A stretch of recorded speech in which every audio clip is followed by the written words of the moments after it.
Okay, so yeah, thanks very much. Can you hear me? Yeah. Okay, great.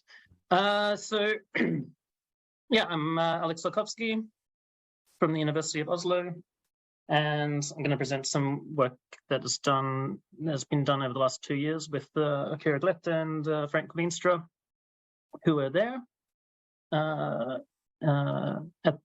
physically at the conference. I'm sorry I can't be there.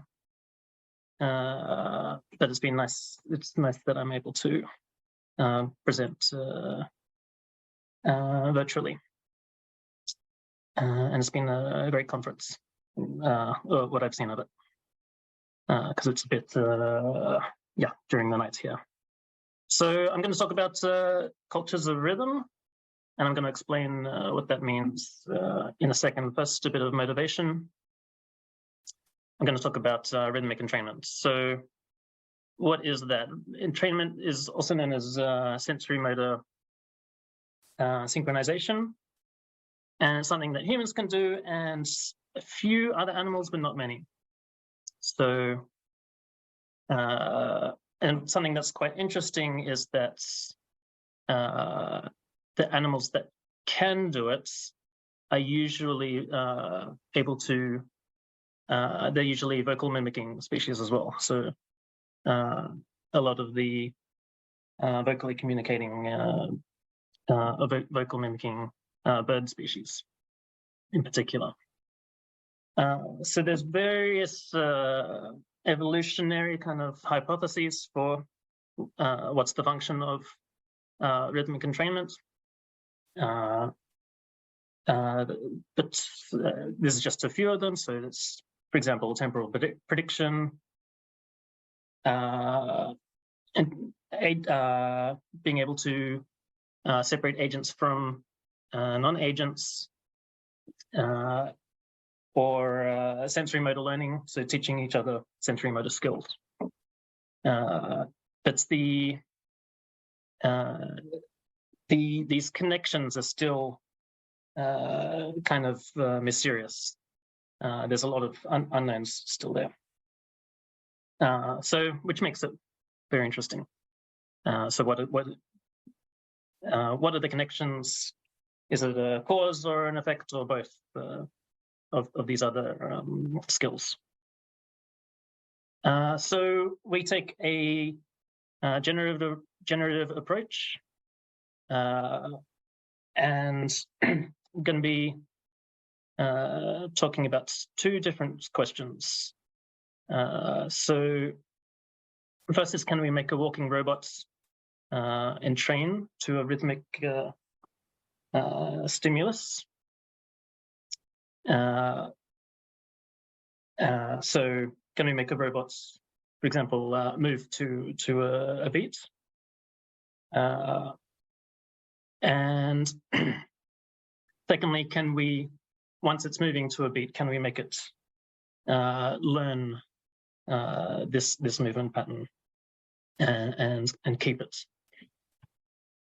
So first, I'm going to talk about the first one, the first question first. So how can we make a walking robot entrain to a rhythmic stimulus? So so here's a quadruped, a virtual quadruped, and we've got a CPG architecture as the controller. We have 4 limbs that have that share the same kind of modular design. Each module has 2 motor neurons, A and B, and an interneuron for interlimb coupling. So the approach that we decided to try is just spontaneous synchronization. So in the music psychology literature, this is known as dynamic attending as opposed to predictive coding. So there's no prediction of when the next impulse is, for example, in the rhythmic input. And the hypothesis that we were working from was that self-organization in the CPG can allow this entrainment. And the crucial ingredient here is this brainstem inputs on the left. So animals have, in animals, if you increase the current from the brainstem, generally the CPG will get faster, generally a higher amplitude, and often it will transition between different gates types. And so our hypothesis is basically that this is a sufficient condition for entrainment, because it means that the frequency or the period of the limit cycles in the system isn't fixed. I should also mention that we have a little bit of sensory feedback in our system, so we use the body tilt to feed back to these motor neurons, which adds a bit to the self-organization as well. So we evolved these virtual quadrupeds in, or the controllers of the quadrupeds in 2 stages. The first was just the CPG. So the neural parameters, we used a very nonlinear neural model. So the parameters of this model, connection weights, some joint parameters and feedback parameters. And we used a multi-objective genetic algorithm. And the idea was to evolve purely for flexibility of movement. So we had different fitness functions corresponding to different stages. And over these stages, we modulated 2 control parameters. One, the one up top is IDC, which is the brainstem input, and the other is a joint offset angle, which modulates the center of mass forwards and backwards. So the idea is, so the fitness functions were in the first stage for backwards walking, in the third stage for forwards walking, and in between, when the brainstem input was constant, we wanted a steady forwards walking, and this fitness had a maximum at a certain distance. So beyond, if it went too fast, that means there's a penalty.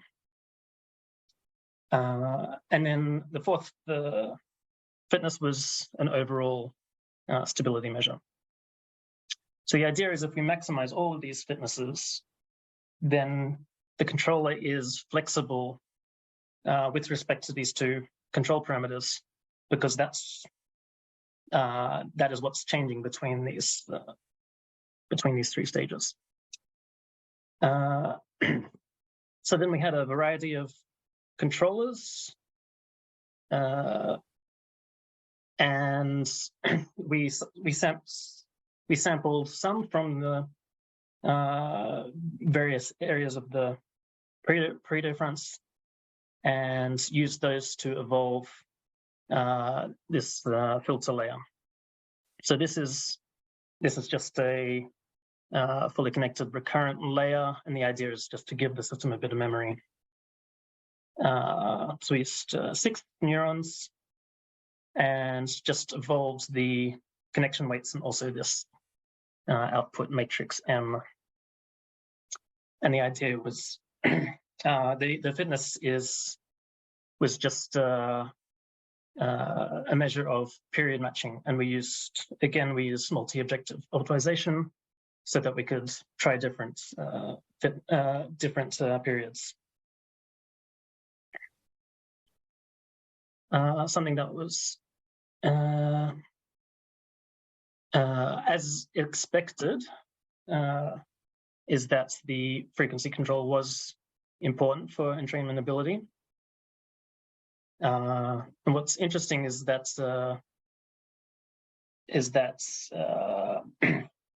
spiking that gets faster or lower periods with increasing brainstem drive tended to be better for entrainment. And this is exactly what we have in biological neurons. If you turn up the inputs, you get faster spiking. So we did some analysis of kind of the emergent properties of these CBGs, and that's published in Bioinspiration and Biomimetics just recently. So I'll show you an example of one. Hopefully the sound works. So this is one controller, and the drive here is the brainstem input. And so as you can see, the movement pattern is quite sensitive to it, in particular the period of motion. And then if we start a copyright-free drum loop, it will move into it.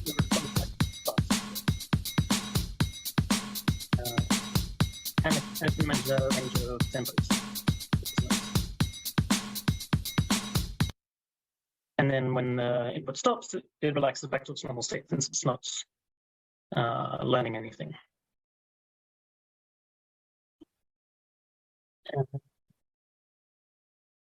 Hopefully I can get to the next slide. Yes, so a couple of interesting things. One is that you don't necessarily get exactly the same period. You can get a ratio or an integer multiple of the input period. So in this case, there's 2 steps for every 3 impulses in the input. And also, if you have more complicated inputs, then you tend to get more complicated outputs, but you still get this settling into a periodic motion pattern. So that's nice. So then we looked at whether we could get these robots to learn these new movement patterns. So how we did this is we put in simulated foot sensors. And the idea is this is kind of like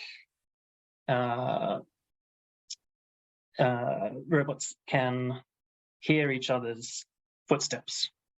So this is just a single time series. So they can synchronize to each other using means that doesn't really depend on the morphology in principle.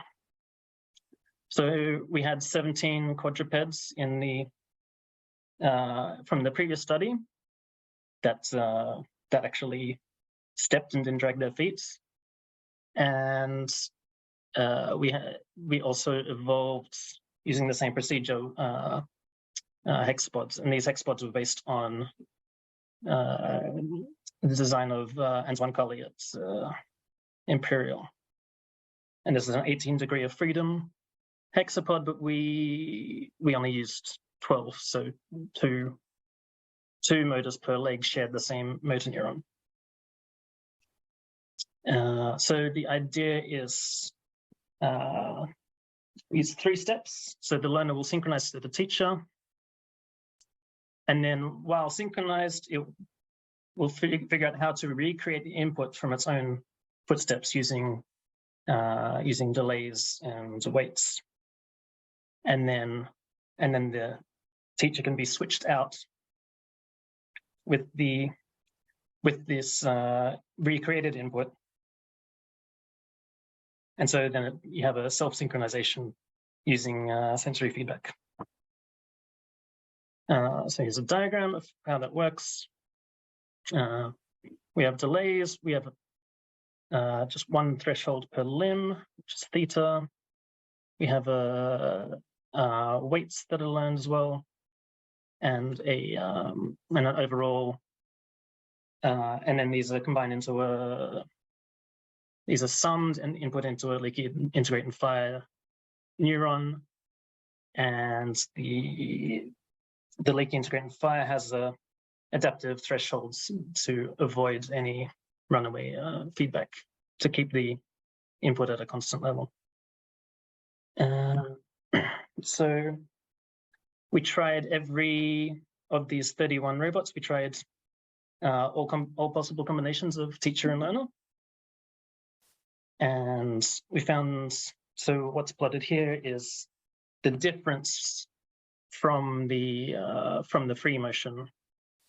And so we found that, so this is basically the ability to learn a new movement pattern. Not necessarily the same one that is the input. And we found that this is mostly learner dependent. Then we looked at whether the new movement patterns, what's the fidelity to the inputs. And so a minority of cases, we got the learner closer to the target than its own motion. So it's a 24%. It's not an insignificant amount, and the rest, we could kill off if we wanted to, and try to evolve for this this kind of ability. Another interesting thing was that the learned motion with the feedback was slightly more stable than just with the synchronized motion. And this is measured based on the autocorrelation function, as is everything else in this analysis. So here's one example. You have a teacher up the top that has kind of a relaxed way of moving, slightly slow. The teacher moves quite fast, quite rapidly, moving its legs. But when it synchronizes to the teacher, it has this kind of foot tapping motion. And then the learned motion matches the synchronized motion quite well. You can see there's a slight difference in that there's a bit of rotation, but otherwise it looks quite similar. So this shows that you can kind of discover new motion patterns in this way. And if you turn the feedback on and off, or learn different, do it with multiple teachers, you can switch between different behaviors. So the take-home messages, I'm running out of time, are that flexibility and self-organization are sufficient for rhythmic entrainment. And 2, that audio is potentially useful modality for social learning of movement. So some future work that we're thinking about or working on is physical implementations of these robots, also mutual entrainments to see what kind of collective states we get, and also iterative learning experiments. So a learner will then teach its movement pattern to another, and we can see what kind of rhythmic patterns we get. And this is kind of experiment that's been done on humans in tapping experiments, like in this paper here by Rovignani. And yes, so that's all. Sorry, I went a bit over time, but thanks very much.